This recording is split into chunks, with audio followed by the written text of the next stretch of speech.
been about 6 weeks since we came to the Suffolk Park job here. Now, a lot of people talk about their council being very difficult to get approvals for it. Now, Byron Shire is definitely the hardest, especially when you try and build 2 dwellings on the one property. We handled the approval process, as we do with all the different houses. It did take a little bit longer than what you'd normally expect, but the end results are what counts. And the builders on this job are doing a fantastic job. They really have hit it hard.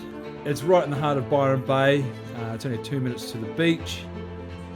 It's going to be a very sellable sort of house, this one, having the main dwelling and the granny flat off to the side and the whole swimming pool area. It's not a big block of land, but it's certainly got a lot going for it. It is a sloping side as well, so it means it gets some decent sort of views. It's got the nice breezes coming through all the time, and it's a nice quiet street.